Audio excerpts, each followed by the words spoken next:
न हो, लेकिन बाकी पूरे भारत को एहसास है। सब जानते हैं कि चंपारण क्या है। आप यहां रहते हैं,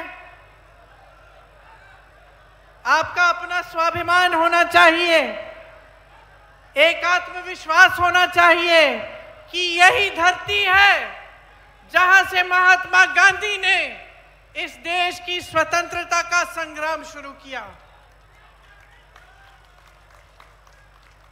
इस धरती को पूरा भारत नमन करता है और आज यहां खड़े हुए मैं भी नमन करती हूं, आपको नमन करती हूं, जिनके पूर्वजों ने एक ऐसा आंदोलन खड़ा किया कि महात्मा गांधी जी के कानों तक ये बात पहुंची कि चंपारण के किसान आंदोलन कर रहे हैं ब्रिटिश साम्राज्य के खिलाफ, अंग्रेजी साम्राज्य के खिलाफ। आप झुके नहीं, आपके पूर्वज झुके नहीं, पीछे हटे नहीं, खड़े रहे। महात्मा गांधी जी यहां आए और उनके साथ साथ उनसे सीखकर, उनकी बातों को समझकर एक ऐसा आंदोलन खड़ा किया महात्मा गांधी जी ने जो विश्व भर में मशहूर हुआ। वो पहला ऐसा स्वतंत्रता आंदोलन था जिसने किसी का खून नहीं बहाया, जो हिंसा के द्वारा नहीं किया गया, लेकिन अहिंसा, सत्य और प्रेम द्वारा ये हमने स्वतंत्रता जीती और ये महान देश बनाया जिसको पूरा विश्व देख के कहता है कि ये देश महान है। और ये देश महान क्यों है? इसके लिए बहुत सारी अलग अलग वजह है, लेकिन मुख्य वजह ये है कि इस देश की स्वतंत्रता से लेकर अब तक इस देश के एक एक वासी को, चाहे वो दलित हो, चाहे वो अति पिछड़ा हो, चाहे वो महिला हो, चाहे वो गरीब हो, चाहे वो अमीर हो, चाहे वो प्रधानमंत्री हो, चाहे सड़क पे कुछ बेचता हो, चाहे वो मोची हो, चाहे वो माली हो, सबको एक अधिकार मिला और वो अधिकार था अपनी सरकार को चुनने का अधिकार, अपने वोट का अधिकार। यहां चंपारण के महापुरुष राजकुमार शुक्ल जी, हरवंश सहाय जी, शेख गुलाब जी, पीर मोहम्मद मुनीर जी, संत भगत राव जी, डोमराज सिंह जी, राधूमल मारवाड़ी जी और बतक मियां जी किस लिए लड़े थे? किस लिए लड़े थे? सत्ता में आने के लिए लड़े थे। मोदी जी और अमित शाह जी जैसे गद्दी पे बैठने के लिए लड़े थे। आपकी स्वतंत्रता के लिए लड़े थे, आपकी इस धरती के लिए लड़े थे, आपके उस महान संविधान को बनाने के लिए लड़े थे जिससे आपको वोट मिला, जिससे आपको अधिकार मिले, शिक्षा के जो अधिकार मिलते हैं आपको, जो रोजगार के अधिकार मिलते हैं, विकास का जो अधिकार है, वो सब आपको ये संविधान देता है। और इस संविधान के लिए ये लोग लड़े, मरे, शहीद हुए, इनका खून इस जमीन में मिला। इसीलिए आज जब हम इस मंच पे खड़े होते हैं और जब आप यहां आते हैं हमारी बातों को सुनने के लिए, आपको पूरा एहसास होना चाहिए कि चंपारण ने इस देश को क्या दिया है, कि इस देश की स्वतंत्रता कितनी महत्वपूर्ण है, इस देश का संविधान कितनी बड़ी चीज है जिसे हमें हिफाजत से रखना पड़ेगा, जिसकी सुरक्षा हम सबके हाथों में है। देखिए, इतनी बड़ी लड़ाई लड़ी गई, ये आपके अधिकारों की लड़ाई थी। और उसके बाद ये लोग कहते हैं ना, भाजपा के नेता, कि 70 सालों में क्या हुआ। कहते हैं ना कि कांग्रेस ने 70 सालों में क्या किया, इन अधिकारों को मजबूत बनाया। मैं जवाब देती हूं कि कांग्रेस ने इन अधिकारों को मजबूत बनाया, आपके वोट को मजबूत किया, आपकी शक्ति को मजबूत किया, बड़े बड़े उद्योग बनाए, शिक्षा के संस्थान बनाए। जब कांग्रेस का राज था बिहार में तो कितने बड़े बड़े संस्थान बने, कितने बड़े बांध बने, कितनी सड़कें बनी। ये समाज एक शिक्षित समाज था। IAS, IFS में यहां से सब लोग जाते थे। आज क्या परिस्थितियां हैं? आज परिस्थितियां ये हैं कि यहां रोजगार नहीं मिलता। भाइयों और बहनों, मैं देश भर में घूमती हूं। हिमाचल प्रदेश में मेरा घर बन रहा था, मजदूर कहां के थे? मजदूर कहां के थे बताओ? दिल्ली में जितनी भी इमारतें बनती हैं, मजदूर कहां के हैं? साउथ में मैं केरल से आई हूं। केरल में मैं सड़क पे चल रही थी, मैं रुकी, मैंने कहा तुम खोद रहे हो? कोई आदमी एक मजदूर खोद रहा था सड़क को। मैंने कहा भाई कहां के हो? कहां का था बताओ? सारी की सारी जनता पलायन करके बाहर जा रही है। यहां एक रोजगार नहीं छोड़ा, एक रोजगार नहीं छोड़ा आपके लिए। अभी मैं महिलाओं से मिलके आई हूं, बताती है कि सब तो पलायन करके चले गए, हम यहां अकेले संभाल रहे हैं अपने घरों को। हम कमाते भी नहीं हैं। आशा वाली महिलाएं थी, आंगनवाड़ी की महिलाएं थी, जीविका की महिलाएं थी, कहती हैं दीदी हम कमा ही नहीं सकते, हम 8 से 10 घंटे काम करते हैं। कोई रात को फोन आया कि डिलीवरी है, हमें जाना पड़ता है। कोविड कोरोना के समय हमने सारा काम किया, अपनी जान को हथेली में रख के काम किया, लेकिन हमारी कोई सुनवाई नहीं है, हमारा कोई सम्मान नहीं है, हमारा कोई अधिकार नहीं है आज के बिहार में। तो मैं आपसे पूछना चाहती हूं कि आज का बिहार, यहां पे किसका राज है? 20 सालों से बताइए, किसका राज है? वोट चोरों का। मैं तो कहने वाली थी भाजपा नीतीश जी का है, आप कह रहे हैं वोट चोरों का है। आपने मामला पकड़ लिया। मामले की निचोड़ समझ गए आप। देखिए पहले, अब आप समझिए इसमें आपका दोष क्या है। आपसे भी शिकायत है। ये ऐसे 20 सालों से राज नहीं किया इन्होंने। देखिए शुरू में जब चुनाव लड़ने के लिए आते थे भाजपा के नेता, ये सब तो क्या कहते थे? धर्म की बात करते थे कि नहीं? धर्म की बात करते थे। धर्म के आधार पर लोगों को बांटो, धर्म के आधार पे हमें वोट मिल जाएगा। मैं घूमती थी गांव में, लोग बताते थे कि दीदी देखो धर्म के नाम पे तो हम वोट डाल देंगे, अब हमारे पास नल का नहीं है, पानी नहीं है, बिजली नहीं है, सड़क नहीं है, कोई बात नहीं, हम धर्म के नाम पे मारेंगे, वोट डालेंगे, क्योंकि भाजपा वाले आए हमारे घर, हमसे शपथ खिलवा लिया भगवान के नाम से। ये स्थिति थी।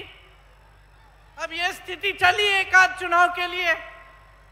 पिछले चुनाव में इनको पता चला कि अब चल नहीं रहा है, कि हम जब धर्म की बातों पर लोगों को बांटने की कोशिश कर रहे हैं, वोट खींचने की कोशिश कर रहे हैं, तो लोग जवाब दे रहे हैं कि भाई हमारे नलके लगवाओ, हमें रोजगार दो, हमें शिक्षा दो, संस्थान बनाओ शिक्षा के, उद्योग लगाओ यहां, तब वोट मिलेगा। तो पहले जो धर्म की बात चलती थी वो नहीं चली, उसके बाद और नई नई बातें निकाली उन्होंने। कभी घुसपैठियों की बात करते हैं, कभी आतंकवाद की बात करते हैं, कभी कोई और बात कभी जाति की बात करते हैं, कुछ ना कुछ उठा लेते हैं चुनाव के समय। अब जब सब चलना बंद हो गया, क्योंकि काम तो कुछ किया नहीं, बड़े बड़े भाषण दिए, मोदी जी आए, पप्पू जी ने कहा मोतीहारी का चीनी का मिल खुलेगा, मैं चाय पीऊंगा। अरे 11 साल बीत गए, एक कप चाय पी भी नहीं और पिलाने भी नहीं दी किसी को, है कि नहीं? तो अब वो सब नहीं चल रहा है, खोखले भाषण नहीं चल रहे हैं, धर्म की बातें नहीं चल रही हैं, लोगों में फूट फैलाना नहीं चल रहा है। अब क्या करें? वोट चोरी करते हैं और उसके लिए इतना बड़ा इंतजाम बना रखा है। राहुल भैया जब भी मंच पे चढ़ते हैं वो बताते हैं कि कितना बड़ा इंतजाम किया, SIR, वोट चोरी, सब कुछ, ताकि ये सत्ता में रहे। एक ही मकसद है, हमें किसी ना किसी तरह सत्ता में रहना है, बस, और कोई मकसद है ही नहीं। और शिकायत आपसे ये है कि जब ये पूरा सिलसिला चल रहा था और आप धर्म के आधार पर, इस आधार पर, उस आधार पर अपना वोट दे रहे थे, तो आपने आदत बिगाड़ दी, नेता की आदत एकदम बिगाड़ दी। समझ रहे हैं आप? अब आज मैं नेता हूं, अगर मुझे मालूम होता कि भाई मुझे काम करने की जरूरत नहीं है, मुझे कोई उद्योग नहीं लगाना, मुझे कोई नौकरी नहीं दिलवानी, कोई रोजगार नहीं दिलवाना, कुछ करने की जरूरत नहीं है, मैं चुनाव के समय धर्म का नाम लूंगी, मुझे वोट मिल जाएंगे, तो क्या मैं काम करती? अरे बच्चा नहीं करता है, घर में बच्चा होता है, उसको कहते हो बेटा ये कर लो। अगर उसको पता चल गया कि बगैर कुछ किए कुछ इनाम मिलने वाला है तो नहीं करेगा। अगर आप अपने बच्चों को, बेटों को घर पे बिठाओगे, खाना खिलाओगे, उनकी देखभाल करोगे और उनको कभी बड़े हो गए उनको रोजगार नहीं करना, तो नहीं करेगा, बैठा रहेगा घर पे। उसके मन में ये बात थोड़ी आएगी कि मुझे भी अपने माता पिता के लिए कुछ करना है। उसकी तो ऐशो आराम। और यही आपने नेताओं के साथ कर दिया, भाजपा के नेताओं के साथ। चुनाव आया, धर्म की बात, आपने वोट डाला, चलो 5 साल आराम, हम क्या करेंगे, चलो अडानी को सारी जमीन दे देते हैं 1 रुपए के दाम पे, चलो अंबानी को सारे जितने भी वो तेल निकालने के वो जो खदान वदान होते हैं वो दे देते हैं। देखिए, इस देश के आप आंखें मूंद के बैठ गए, आपने धर्म के आधार पर अपना वोट दे दिया और इन्होंने क्या किया, इस देश को बेच डाला, इस देश को अपने बड़े बड़े दोस्तों को दे दिया। वो संपत्ति आपकी थी, वो महात्मा गांधी जी की शहादत, आपकी स्वतंत्रता, आपकी संपत्ति को बनाने के लिए थी, और सारी संपत्ति अपने दोस्तों को दे दी। हाँ, अडानी और अंबानी को। देश के खदान, देश के हवाई अड्डे, देश के बड़े बड़े उद्योग, आप नाम लीजिए, या तो अडानी का है या अंबानी का है। किसके दोस्त हैं? किसके दोस्त हैं? मोदी जी के दोस्त है ना? अच्छा, मोदी जी का एक और दोस्त है, कौन है? जिसने आपके मखानों पे टैक्स लगाई है, वो मोदी जी के दूसरे दोस्त ट्रंप जी हैं, अमेरिका के राष्ट्रपति। मोदी जी हाथ पकड़ के चलते हैं, उनके साथ चलते हैं ना, देखिए फोटो। आपके साथ कभी हाथ पकड़ के चले? कभी इस देश के किसान के साथ हाथ पकड़ के चले? कभी यहां आके देखा है कि किसानों की क्या हालत है? खाद नहीं मिल रही है, कोई समर्थन नहीं है, जहां देखो जीएसटी, हर चीज में ट्रैक्टर, पेट्रोल, ये वो। अब चुनाव आ रहा है, कम कर दिया। आज यहां का किसान, मैं कह सकती हूं, उसी परिस्थिति में है जिस परिस्थिति में महात्मा गांधी यहां पे आंदोलन करने आए थे।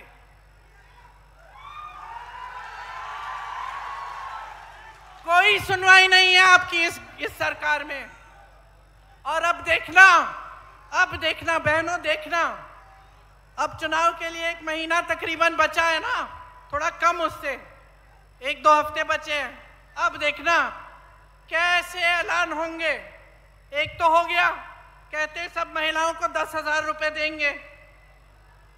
क्या हर महीने देंगे? आज क्यों जागे हैं? 20 सालों से इनकी सत्ता थी, इनकी सरकार थी, तब तो नहीं बोला कि 10,000 रुपए देंगे महिलाओं को, आज क्यों दे रहे हैं? आपके वोट के लिए, आपके वोट के लिए दे रहे हैं। चुनाव को खत्म होने दीजिए, ये भी बंद हो जाएगा। मेरी बहनें हंस रही हो। सुनो सुनो सुनो, हम महिलाओं से समझदार कोई नहीं होता, मैं बता देती हूं। इसीलिए एक काम करो, ले लो। 10,000 रुपए दे रहे हैं, ले लो, लेकिन वोट तुम अपने देश के लिए डालो। वोट तुम इस धरती के लिए डालो, वोट तुम अपने भविष्य के लिए डालो, अपने बच्चों के भविष्य के लिए डालो। इनकी बातों में मत पड़ो, बहुत हो गया है बहनों, बहुत हो गया है। आप संघर्ष कर रही हो, आपको कुछ नहीं दिया जाता। समझदारी से सारी पार्टियों को पहचानो। आज मैं खड़ी हूं आपके सामने और मैं आपको बता रही हूं कि कांग्रेस पार्टी ने, गठबंधन ने ये तय किया है कि हम 2500 रुपए हर महीने आपको देंगे, ठीक है? अब कल को मैं भूल गई और ये काम नहीं हुआ तो मुझे दंड देनी पड़ेगी, आपको देनी पड़ेगी।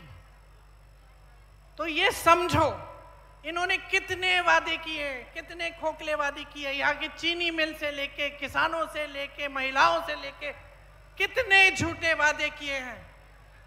तो अब इनको सबक सिखाओ ना। आपको पहचान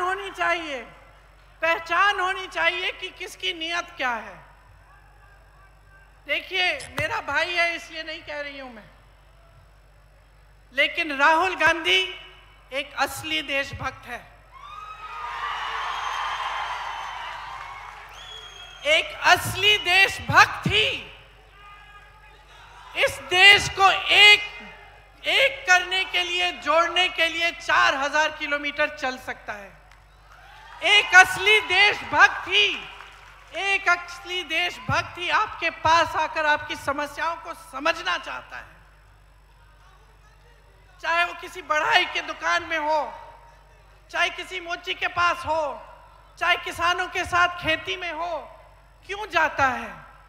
समझने के लिए कि मैं कैसे मदद कर सकता हूं। सरकार कौन सी स्कीम ला सकती है जब हमारी सरकार होगी जिससे आपका उत्थान हो सके। उसको असली देशभक्त कहते हैं, जो इस देश के लिए मरने के लिए तैयार हो। असली देशभक्त सुनिए, असली देशभक्त चोरी से सत्ता में नहीं आते। असली देशभक्त आपको झूठे वादे नहीं बोलते। असली देशभक्त सिर्फ वोटों के लिए जनता से संपर्क नहीं रखते, लगातार जनता से संपर्क रखते हैं। तो नियत समझिए, राहुल जी सामाजिक न्याय के लिए लड़ रहे हैं। जो अति पिछड़ा वर्ग है उसके लिए लड़ रहे हैं, पिछड़े वर्ग के लिए लड़ रहे हैं, दलितों के लिए लड़ रहे हैं, महिलाओं के लिए लड़ रहे हैं। क्यों लड़ रहे हैं? क्योंकि वो समझते हैं कि जितने भी बलिदान दिए गए, चाहे महात्मा गांधी जी का हो, चाहे हमारे परिवार के पूर्वजों के हो, चाहे आपके पूर्वजों के हो, वो सब इसीलिए ही दिए गए थे, इस न्याय के लिए कि सबको न्याय मिलना चाहिए। इसीलिए जो कांग्रेस पार्टी आपके लिए इस चुनाव में काम करना चाहती है, चुनाव के बाद अगर सरकार में आती है, उनको समझना बहुत जरूरी है। बड़ी बड़ी बातें करना आसान है भाई और बहनों, लेकिन असली काम करना आसान नहीं है। और कांग्रेस पार्टी ने आपको ये काम करके दिखाया है। आपको मालूम है कितने बांध, कितने पुल बने थे यहाँ कांग्रेस के जमाने में, और पिछले 3 सालों में आप बता सकते हैं कि बिहार में कितने पुल ढह गए?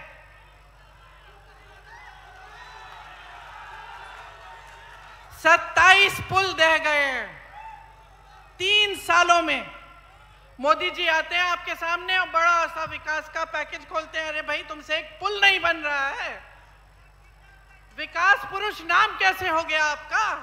एक पुल नहीं बन रहा है, एक पुल खड़ा नहीं कर पा रहे हैं आप। अनावरण से पहले ही ढह जाते हैं। तो समझिए, काम करने वाला, विकास करने वाला कौन है और बड़ी बड़ी बातें करने वाला कौन है। 70,000 करोड़ रुपए आपके गायब हुए बिहार में। सीएजी की रिपोर्ट आई, क्या था, कहां से आए वो पैसे, क्या थे? वो आपकी स्कीमों के पैसे थे।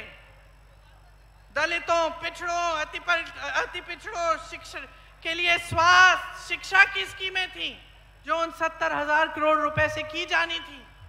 वो पैसे आप तक पहुंचे ही नहीं। 10 सालों में इन्होंने कुछ नहीं किया है, सिर्फ खोखली बातें की हैं। और आज आप इस परिस्थिति में हैं कि आपको यहाँ रोजगार नहीं मिलता, आपकी शिक्षा के संस्थान नहीं हैं, आपके लिए मौके नहीं हैं। यहाँ की महिलाएं दिन रात काम कर रही हैं, लेकिन फिर भी कमा नहीं पा रही हैं।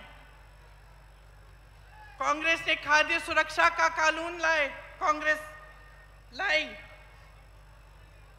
शिक्षा का अधिकार लाई, रोजगार का अधिकार लाई, जिससे आपको मनरेगा मिला। देश के कोने कोने में गरीब लोग मनरेगा से कमा सकते हैं। मनरेगा में इन्होंने कम पैसे डाले, ये सारी स्कीमें इन्होंने कम कर डाली। और फिर भी यहाँ आकर आपके सामने एहसान लाते हैं जैसे आपके लिए बहुत बड़े बड़े काम कर लिए इन्होंने। कुछ नहीं किया। और काम करना नेता का फर्ज होता है। नेता से काम निकालना आपका अधिकार होता है, समझे आप? मुफ्त में मत बनाओ नेता। आज जितनी बेरोजगारी बिहार में है, कभी नहीं हुई इतनी। सबसे ज्यादा बेरोजगारी यहां है। यहां से सबसे नौजवान जनता यहीं की है। और फिर भी आप अपने बच्चों का भविष्य यहां बिहार में नहीं बना सकते। जितनी नौकरियां थी सब ठेके पे हो गई हैं। जितने बड़े बड़े सरकारी उद्योग थे, अब वो भी ठेके पे नौकरियां करवा रहे हैं, रोजगार दिलवा रहे हैं। कोई पक्का रोजगार नहीं मिलता। आपकी शिक्षा का सिस्टम बर्बाद हो गया है। पेपर लीक पे पेपर लीक हो रहा है और कोई समाधान ही नहीं है।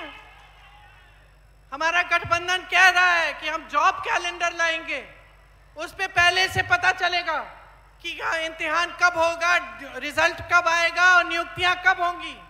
और उससे कोई इधर उधर हुआ तो उस पे सख्त दंड डाला जाएगा। आपको पेपर लीक से मुक्ति देना चाहते हैं हम। जो जितने भी खाली रोजगार हैं, खाली पद हैं सरकार में, जो अभी इतने सालों से खाली पड़े हुए हैं, उनको भरना चाहते हैं हम। आपके भविष्य को यहीं पे बिहार में उज्जवल बनाना चाहते हैं हम। तो आप देखिए, मैं ये नहीं कहती कि सिर्फ क्योंकि हम कह रहे हैं इस मंच पे खड़े होके इसलिए ये बातें मान लो। अपने आसपास देखो, अलग अलग प्रदेशों में देखो, कांग्रेस ने ये चीजें लागू की हैं। और देखो कि किस तरह से कांग्रेस की सरकारें काम कर रही हैं। और समझो कि बिहार में भी यही हो सकता था अगर आप सही सरकार चुनते। महागठबंधन के वादे हर एक अधिकार को मजबूत करना चाहते हैं। कमाई का अधिकार, गरीब परिवारों को उद्योग के लिए 2 लाख तक की सहायता देना चाहते हैं हम। हमारे हाथ मजबूत करो। विधवा, दिव्यांगजन, वृद्ध पेंशन 1500 रुपए प्रति माह और हर वर्ष 200 रुपए की बढ़ोतरी। इसमें भूमिहीन परिवारों के लिए मकान हेतु 3 से 5 डिसमिल जमीन देना चाहते हैं और उस जमीन का मालिकाना हक अपनी बहनों को देना चाहते हैं।